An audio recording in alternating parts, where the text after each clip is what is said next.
Hi, everyone, and welcome to BridgeChurch. I'm here with Pastor Hayden, and we just wanted to say hi and share some really good things that God's been doing through our church. That's right, man. We've been seeing God move in some cool and new ways, and we just wanted to share some good news with you guys in this season. Good Lord, there's so much bad news. You need to hear some good news. That's right. So one of the great things we've been able to do through this whole process is find new ways to connect with kids and with students. And we've been having a lot of fun on Sunday morning. I don't know if you watch or not, but Bridge Kids has actually been creating their own curriculum and videos that kids can watch together. And Hayden, what's some of the cool stuff that students have been doing? Well, obviously right now, connectivity is key. They're isolated, they're at home, they're in quarantine, they're sheltering in place. And so we're honestly just trying to connect with them any way we can using all the methods that we know. We're meeting on Sunday nights. We're going on Instagram. We're going on Facebook and YouTube. We're having our sermon series. We're meeting on Wednesdays on Zoom just to hang out. We're putting out devotionals every week. We're just trying to get in front of them as much as possible. I'm on Snapchat. I'm on social media. I'm texting. We're just trying to stay engaged and involved. One of the things that we've been doing recently is just dropping off snacks. Who loves a good snack when they're at home, isolated, just doing homework and just sitting around sometimes you just want a good snack. And so our team has just been driving around and dropping off snacks to different people and holding contests and just having a good time just to love on them a little bit more in this season. Does that make sense? Absolutely. So parents, rest assured, we're doing what we can to help your kids out through this.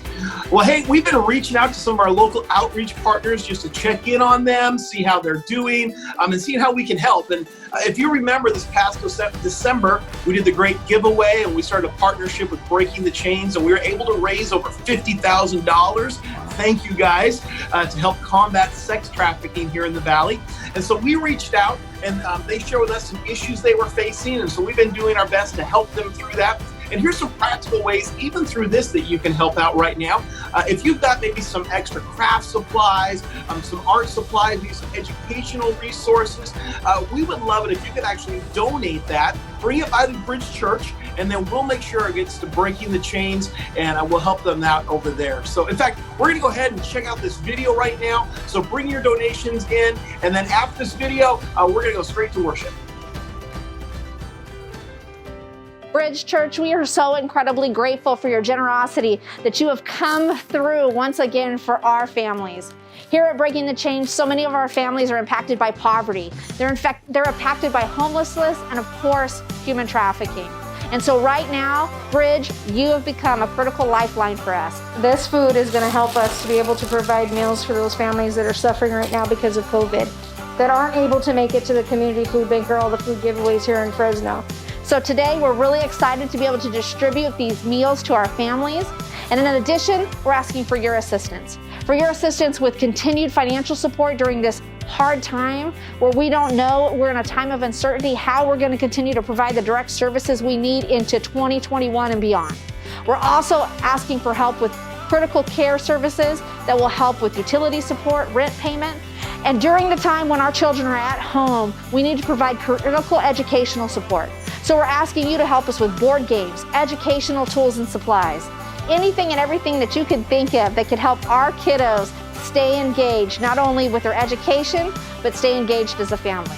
And again, everything that you did for us in 2019 is pouring into this moment right now. Thank you again, Bridge Church, for everything that you do here at Breaking the Chains.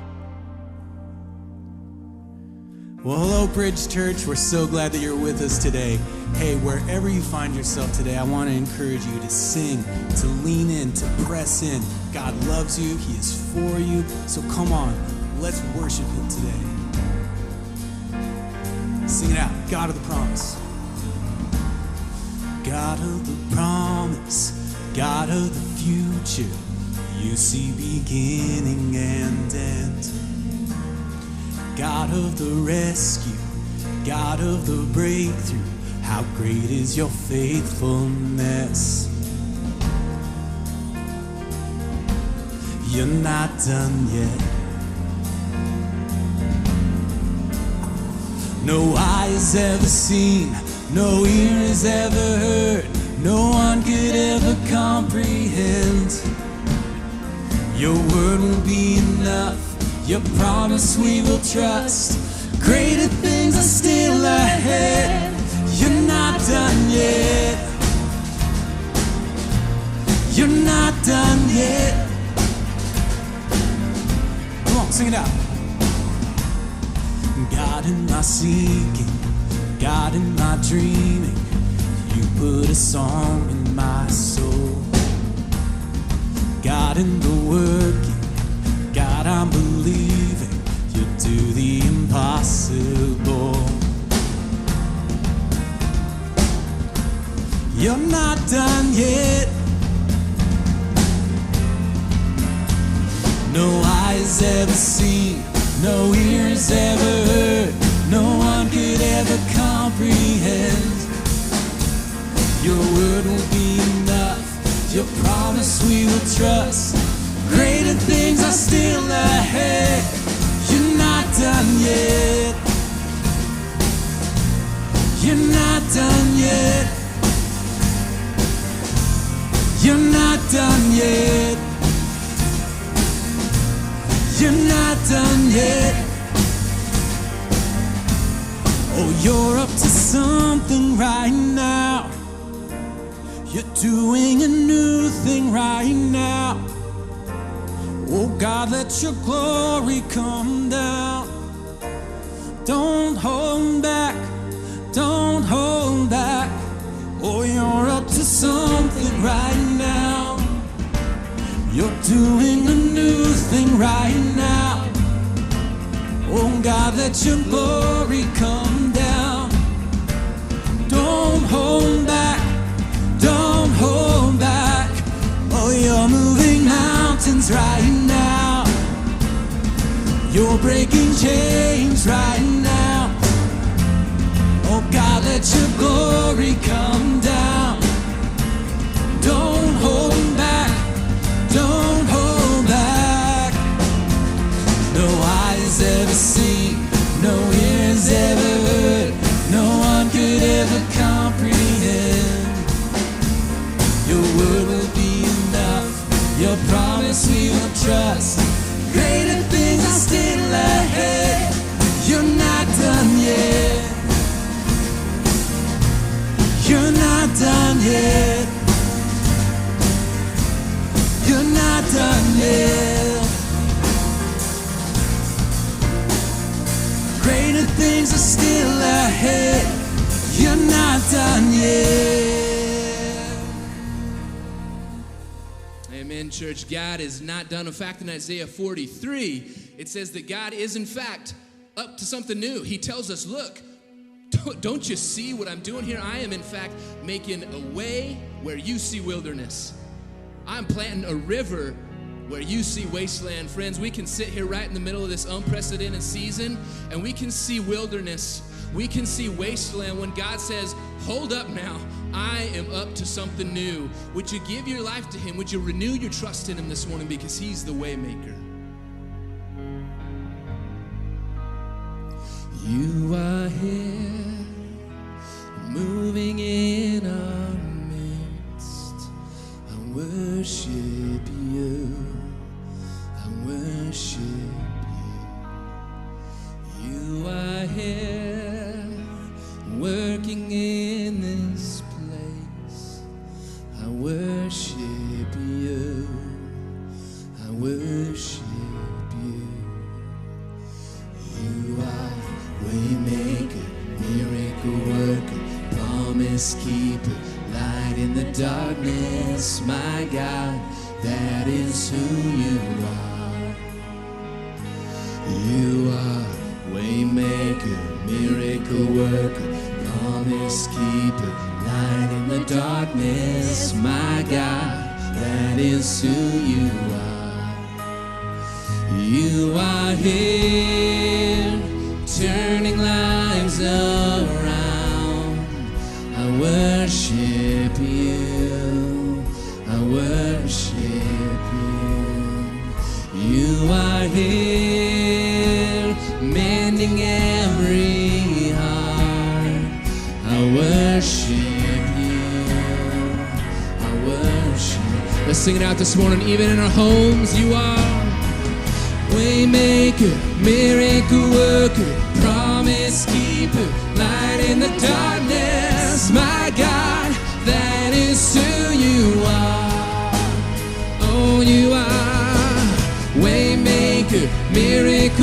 worker, promise keeper, light in the darkness, my God, that is who you are. Yes, that is who you are.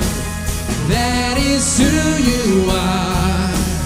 That is who you are. Oh, that is who you are.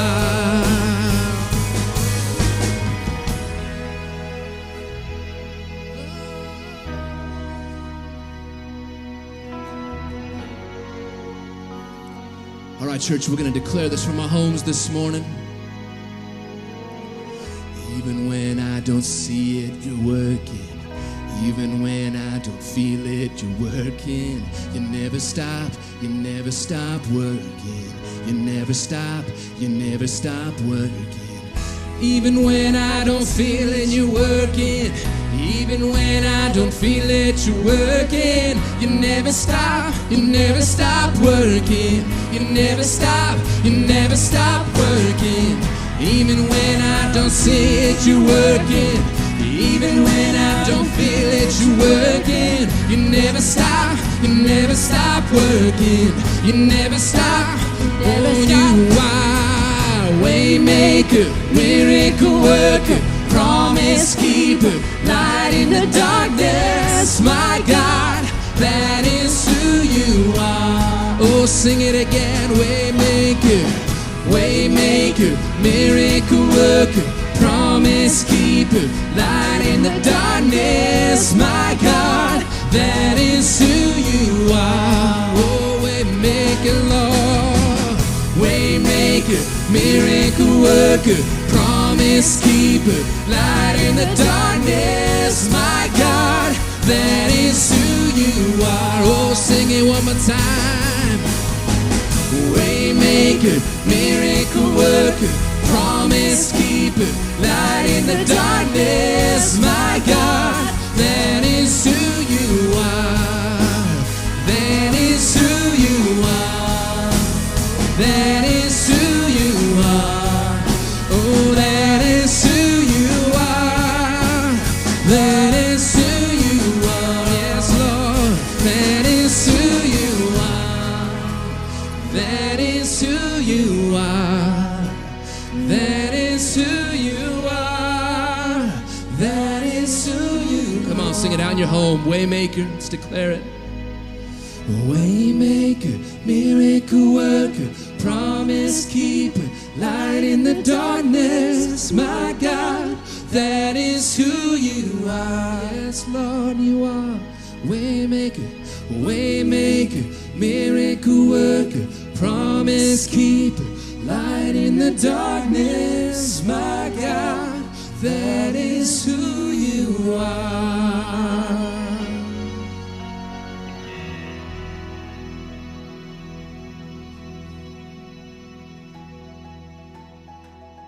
Wow, wasn't that just amazing? I love that even though we're not together in person, that we can still in our own homes gather together and just worship. And so big thanks to Pastor Jeff and the team for helping create an atmosphere for us to just engage our hearts with God and each other. I think it's amazing.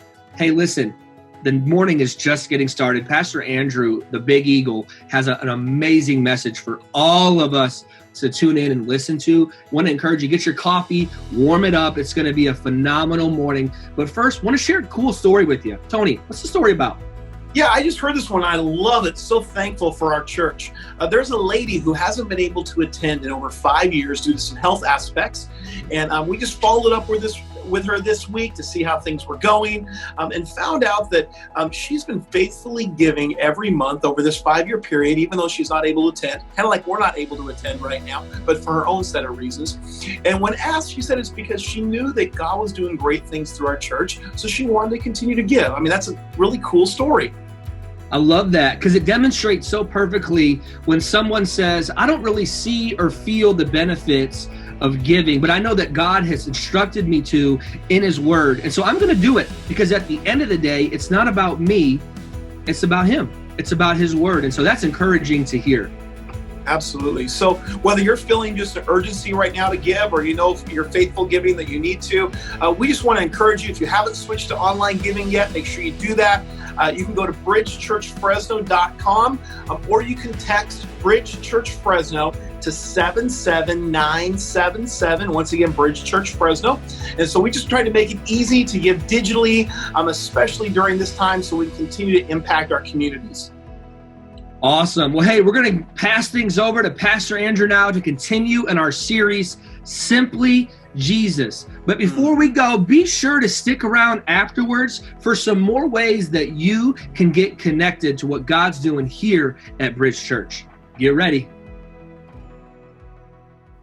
Hey, church, it's good to see you again. Thank you for inviting Bridge Church back into your homes as we continue on our Simply Jesus series. Well, it's been one of those weeks around here. No, actually, I'll get to this a little later in our message. Believe me, we're doing okay around here. Things shouldn't be scary. I didn't watch The Shining or something, and so all work and no play could make Andrew a dull boy, but I'm doing good.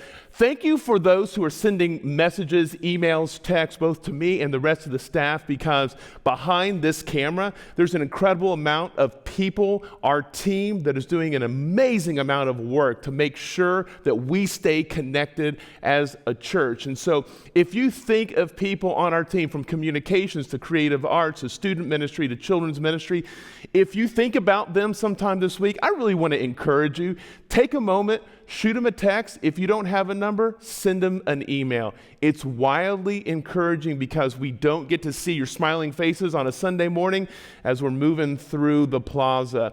And so this week we're continuing on in our series, Simply Jesus.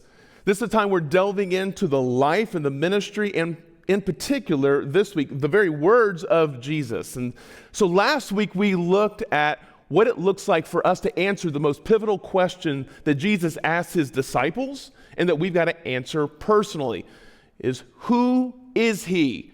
And we answered that he's not just a good man, he's the God man, he's the Messiah, he is the Son of God, and his words are true. And so today we're going to continue to go on our journey with Jesus. But before we get there, I like a good movie. And probably like a lot of you, we're getting a lot of movie time right now.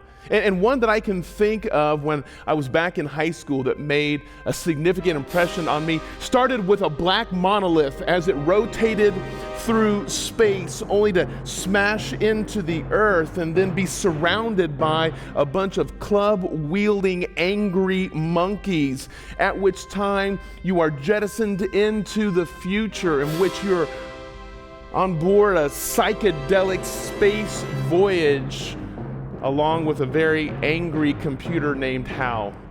Yeah, I'm talking about Stanley Kubrick's 2001: A Space Odyssey. It's visually stunning. It's a beautiful story. But let's be honest, when you get to the end of it, you're left going, what? It just abruptly ends, and it's an amazing tale and visually stunning, but at the very end of it, we're not quite sure what message he's trying to get at. We're not sure how all the compounding parts that he has put into this movie, what the message is. And I can't stand very subjective either pieces of art or movies, because I know in the mind of the author, in the mind of the painter, in the mind of the director, there is a point and a purpose. And that's what we're going to get into this morning as we look at this passage. As we look at it the first time, we might get to the end of it and go, what?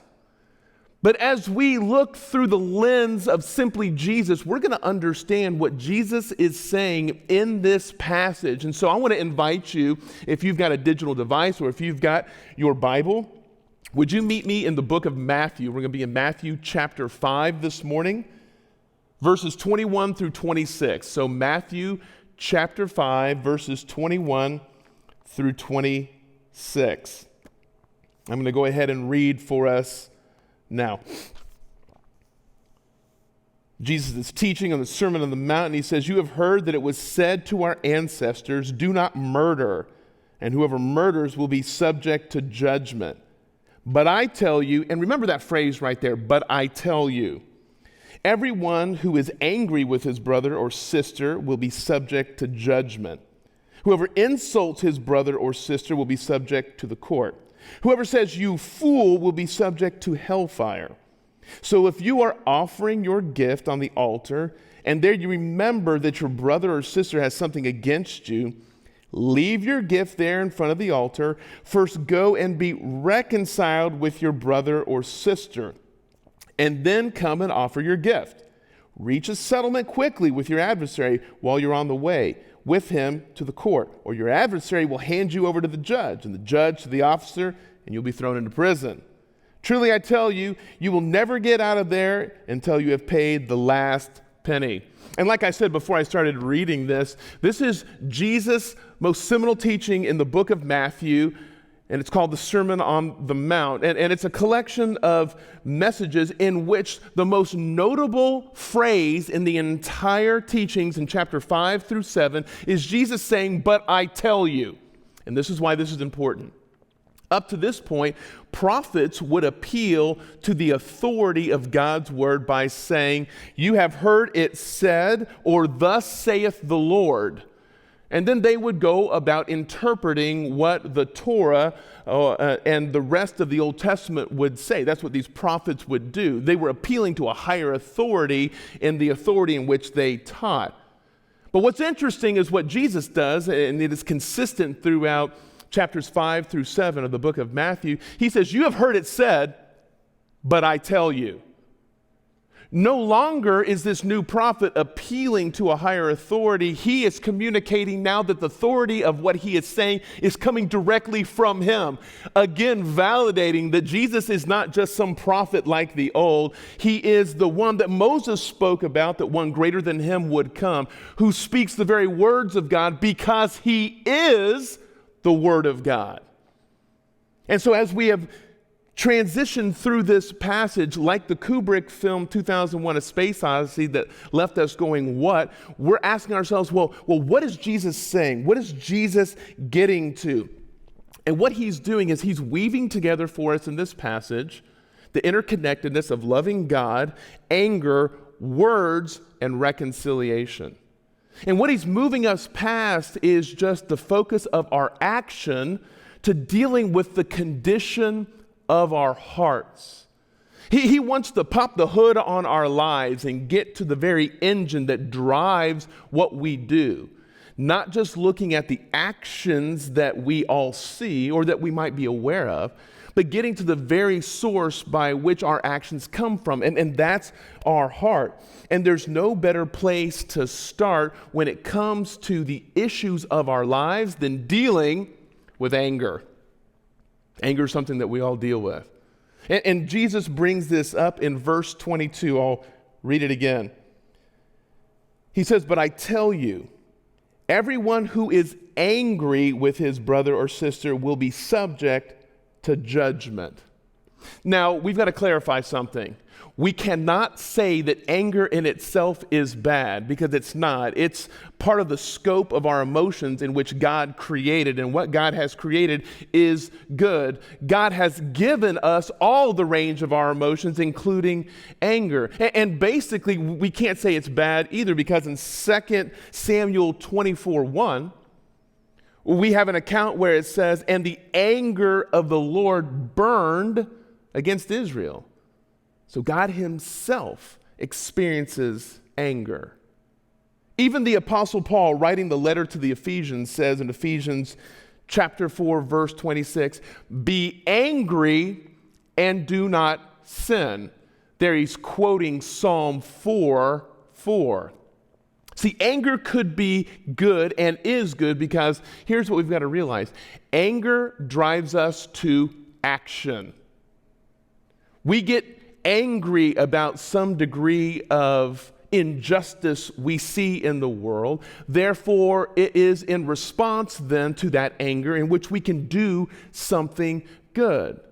We see somebody abusing somebody else, and we get angry in our desire to want to defend the weaker party. See, what Jesus is saying is his point isn't about eliminating anger. See, his point is this: the issue has to do with how we respond in our anger. Not that anger is inherently bad, just like sex or money, neither of them are inherently bad. It's what we do with them and about them that makes them bad. Jesus wants us to understand that our response to anger, what we do with it, should not lead us to sin.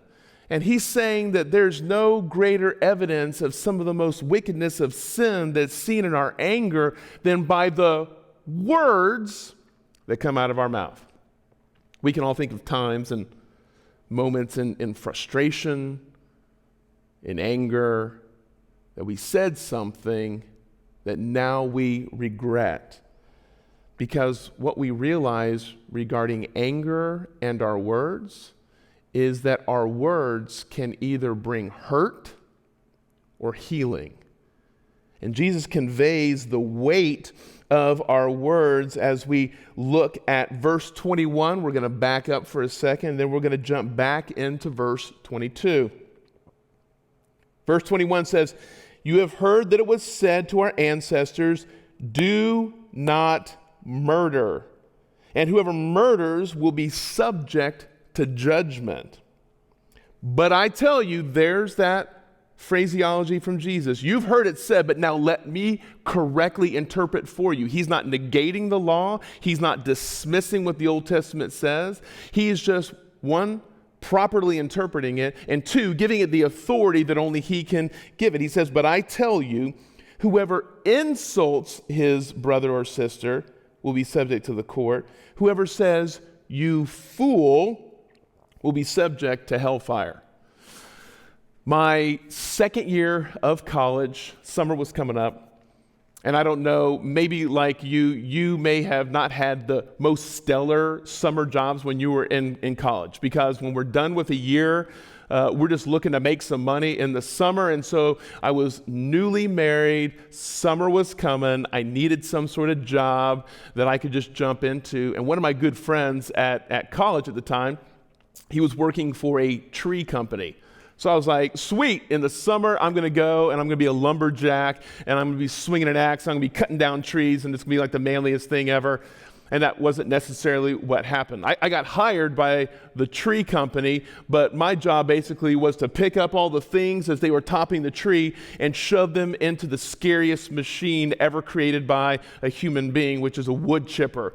Very scary. Like at one point, I was feeding this monstrosity of a machine and some limbs got behind me. And I remember one of the bosses telling me, he's like, "Don't worry if it starts to pull you in because that lever will like push it back." When you're panicking, you're not thinking of everything that he told you. But anyway, I didn't get sucked into the wood chipper, and that's a good thing. But they are very scary. But the one thing that they did ask us to do was to clear stumps. And what I mean by that is they gave us an axe. And so when they would drop a tree, it would leave a stump. When I mean drop a tree, when they would cut a tree down and you would have a stump about this high, when it fell, there would be really sharp spikes of wood that were still on the stump. And so we had axes that they would give us, and part of picking up all the debris, we also had to take the axe and cut down all the little sharp pieces of wood because we wanted to make sure that somebody didn't stumble or trip or fall, and they could easily impale themselves. And so one day I remember, we had been working, and at this time, this is Columbia, South Carolina in like July. So imagine the heat of Fresno, Clovis, but with like 90% humidity. It was just wicked hot. We cleaned up all the debris and everything they asked us to, and I was in the midst of clearing a stump.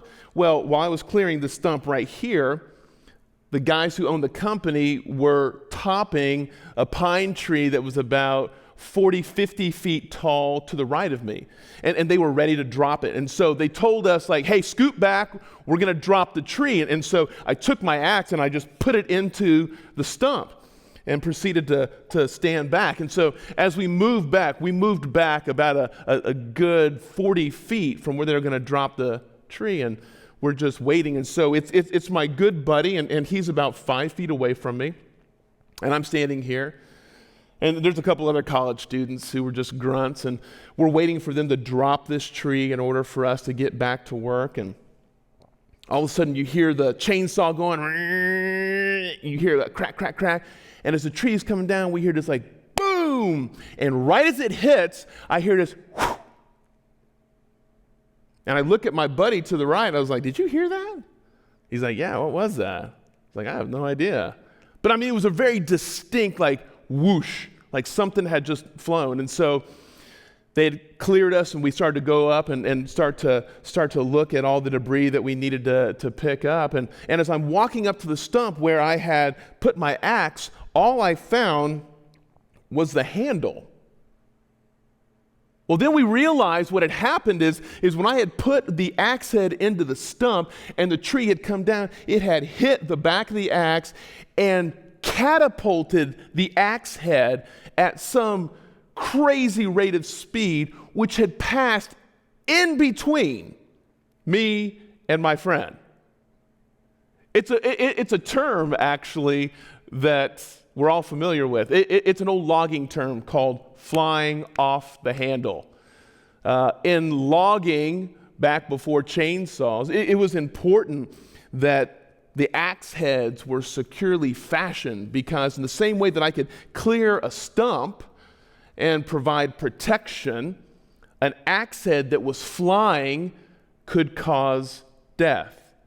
And what Jesus is telling us is that our words, like an unfixed axe head, can bring death to the life of somebody in the same way that murder can.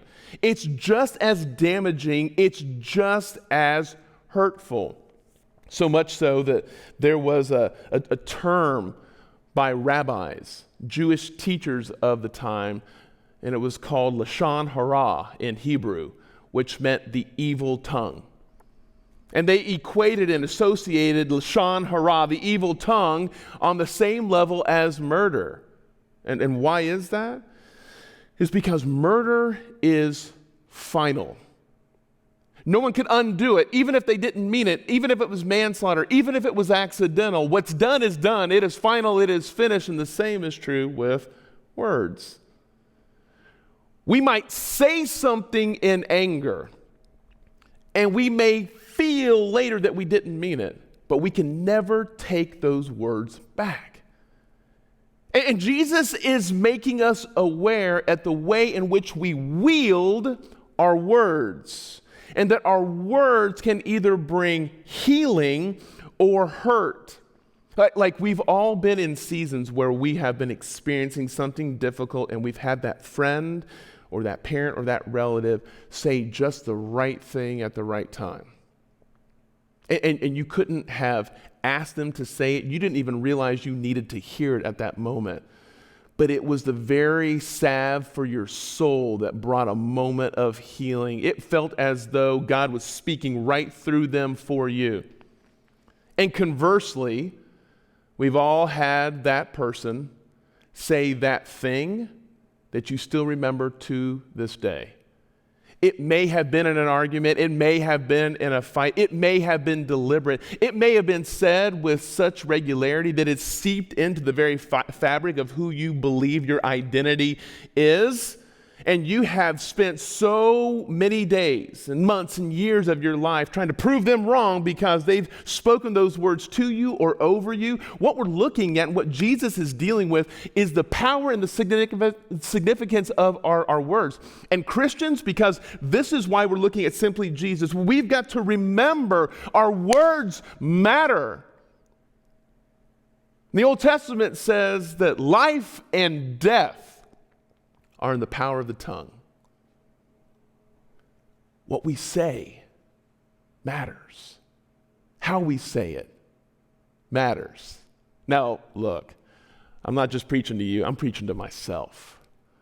I'm preaching to anybody, everywhere, all the time. It is the hardest thing. Even James, the half-brother of Jesus, says, look, I mean, bits in the mouth of a horse can direct them, and a small udder can direct a big boat. But a word is like a spark that can ignite a forest fire. And there are few people that can bridle their tongue. And so we may feel as though some of the things that we've said are so final, we can't take them back, we can't fix them. And you know what?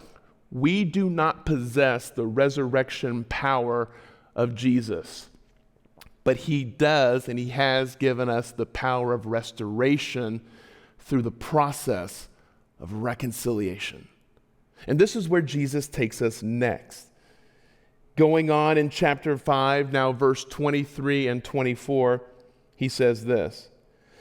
So if you're offering your gift on the altar, and there you remember that your brother or sister has something against you, leave your gift there in front of the altar.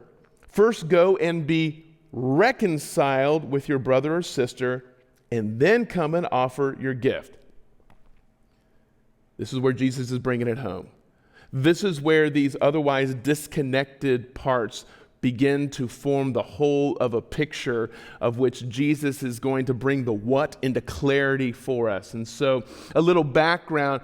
So what he's appealing to and speaking about in that moment is the Jewish custom of bringing an offering to the temple in order to restore, to reconcile one before God because of an offense. And so what would happen is if you sinned, if you did some sort of private sin that only you knew about in the first century as a Jewish man or woman, or you sinned against your neighbor or somebody in your family, what you would do is you would go and get the appropriate, significant sacrifice. Pause, see the book of Leviticus. There is a very long and lengthy list of both the offenses and then the sacrifice in which you would have to bring to the temple. You would have to present that to the priest, confess the sin in which you were bringing the offering for, at which time they would take that. They would make intercession then on behalf of you and God by sacrificing the animal in order that you would be, here it is, reconciled to God. Now, wait a second. This is where Jesus brings this all home, because all of a sudden he's talking about, you've heard it said about murder, and then he's talking about words, and he's talking about the destructiveness of words, and then all of a sudden he takes you to a waiting line at a temple in which you are offering a sacrifice. What's he saying? And here's what he's saying. Reconciliation with God and others goes hand in hand. Many times we think that we can experience peace with God while living at odds with others, and we can't. Jesus is telling us that we can no longer kind of use that excuse, well, I'm good with God on the matter, and not be good with someone else.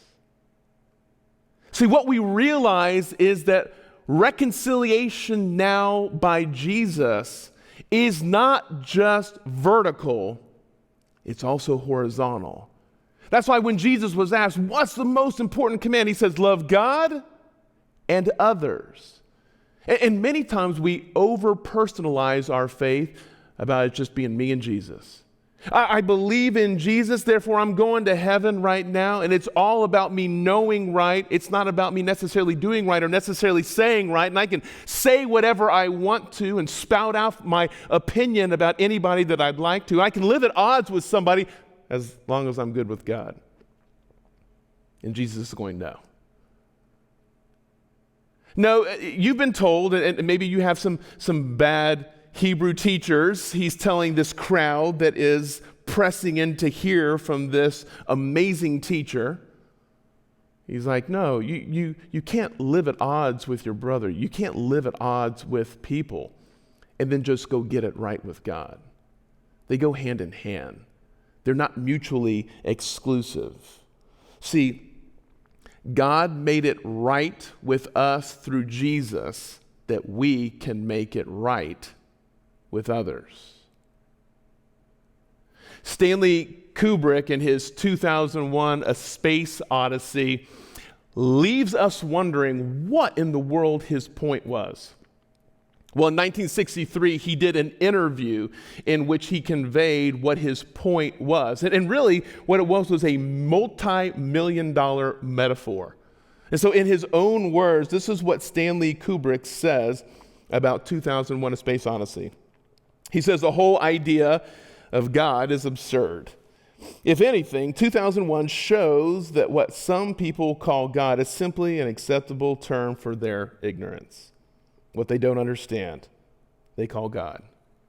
See, 2001 was Kubrick's attempt to explain the unexplainable. He showed evolution in a very beautiful depiction in which man came from wherever and exceeded into the galaxy, in which our very creations then turned against us. And it is his way to poke at the reality that we have a divine creator with intentionality and design who loves us and created us for purpose, and not only to bring us in right relationship with him, but as Jesus is revealing for us, to bring us into right relationship with others. See, being angry isn't the issue. It's what we do in our anger that matters. Do we wield our words as a method of healing or as a weapon of hurt?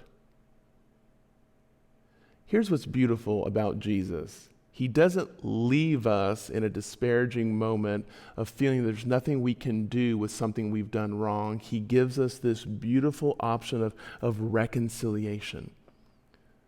To stop praying about maybe the offense that happened and go talk to the person that it happened with. Look, we are spending a whole lot of time with a few amount of people over a prolonged period in this season right now. And tempers can flare. And that's understandable. But it's what we say we have to be mindful of. And you know what? Even better than that, you may have said some things, husband to a wife, wife to a husband, friend on a FaceTime or a Zoom to another friend, that you wish you could take back. And here's what's great. Jesus calls us to action. Our belief predicates our action. Our belief is in Jesus has made us reconciled with God, therefore we can be reconciled with others. And it begins with us showing and demonstrating humility by saying words like, I was wrong. I'm sorry. See, forgiven people not only should be able to forgive others, but should be able to readily ask for the forgiveness of others. Hey, Christ follower, we do not have it all together. Yours truly, anybody filming in this room, they don't have it together. But we follow the one who does, Jesus, who has shown us the path to take in which we can be right with others. It's not an individualistic faith in which we just believe that we're good with God, therefore we're fine with everybody else. We've got to think about our words. We got to think about our words that we speak about our administration around those that we have influence with right now. Think about our words. Are you speaking life or are you speaking death? Think about the words that you're speaking to your spouse right now. Are you speaking words of life or are you speaking words of death?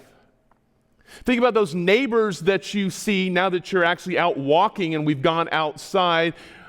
Are you speaking words of life or are you speaking words of death? Here's what's great as we look at what Jesus simply says. He says there's an interconnectedness in us being right with God and then being given the ability to be right with others. So who do you need to pick up the phone? Who do you need to have that conversation with? Who do you need to, in the humility of Jesus, come to them and say, I have wronged you, I'm sorry about what I've done. How can we make this right? Because the power of the gospel in my life, because of my risen Lord and Savior Jesus, has allowed me in humility to come to you and seek forgiveness. It's just that easy. It's just simply Jesus. And we're back, but before we finish today, hold on just a second. We want to share with you a couple ways that you can stay connected. One of those is this. We want to say thank you for all of our first-time guests. Thanks for connecting with us. Thank you for tuning in and engaging. Pray that you left encouraged. I know I'm encouraged. I'm sure Pastor Tony is encouraged. We want to let you know that we're here for you. Whatever that need might be, we're here. It's a weird time, sheltering in place and a lot of uncertainty, a lot of negative news. If you just need some encouragement, let us know. We're here to serve you. That's why BridgeChurch is here. Also, we want to let you know that if you're new, Pastor Andrew is leading a group called Beginnings, and that's going to help you get connected and learn more about who we are as a church. So take advantage of that opportunity. Especially since we can't connect physically, this is a great way that you can still connect and get to make new friends and get connected to what church life is like. So make sure you check out Beginnings.